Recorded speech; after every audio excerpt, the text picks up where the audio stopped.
சொல்லும் அடியேன் கேட்கிறேன் என்பது சாமுவேலுடைய ஜெபமாக இருந்தது. இன்றைக்கு அநேகர் தேவனை நோக்கி நான் சொல்வதை நீர் கேட்க வேண்டும் என்ற முறையிலே ஜெபிக்கிறார்கள். அது ஜெபம் அல்ல.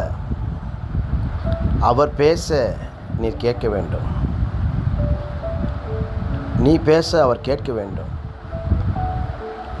அந்த உறவு புதுப்பிக்கப்பட வேண்டும்.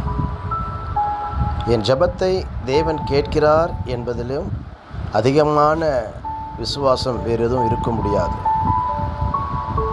அவருடைய சத்தத்தை நான் கேட்கிறேன் என்பதிலும் அதிகமான விசுவாசம் எதுவும் இருக்க முடியாது. ஆனால் இன்றைக்கு சொல்லும் அடியேன் கேட்கிறேன் என்பது சொல்வதை விட நான் சொல்வதை நீர் கேளும் ஆண்டவரே என்றே ஜெபிக்கிறார்கள். இது முற்றிலும் முரண்பாடான காரியம். தேவ சமூகத்திலே அமர்ந்து அவர் வார்த்தைக்கு செவி கொடுத்து நான் சொல்வதை தேவன் கேட்கிறாரா என்று உணர்ந்து, அப்படி உணரும் பட்சத்தில் அவர் பாதத்தில் இருதயத்தெல்லாம் ஊற்றிவிடுவதும், நீங்கள் பேசி முடித்த பிறகு அவர் பேசுவதற்கு இடம் கொடுத்து அவர் என்ன பேச விரும்புகிறார் என்பதை மனதில் கொண்டு கேட்பதுமே ஜெபமாயிருக்கிறது. இன்றைக்கு இப்படிப்பட்ட ஜெபத்தை நீங்கள் ஜெபித்திருக்கிறீர்களா? 10 பேர் கல்லெடுத்து மரத்தில் அடிக்கும் பொழுது ஏதோ ஒரு சில கனிகள் விடுகிறது.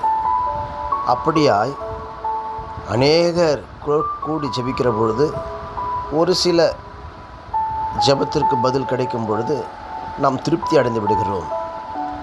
ஒரு தேவனுடைய பிள்ளை ஒவ்வொருவரும் தனித்தனியாக கல்லெறிய வேண்டும். அதாவது ஜெபிக்க வேண்டும், பதில் பெற்றுக்கொள்ள வேண்டும். இது தேவனுக்கும் உங்களுக்கும் உள்ள உறவு நிலையை காட்டுகிறது. நீங்கள் ஜெபித்தும் கிடைக்கவில்லையா? நீங்கள் அவருடைய சத்தத்தை கேட்க முடிவதில்லையா? அப்பொழுது உங்களுக்கும் தேவனுக்கும் ஏதோ ஒரு பிரிவினை இருக்கிறது. அதை அகற்றுங்கள். அதை அகற்றிவிட்டு தேவ சமூகத்தில் அமருங்கள்.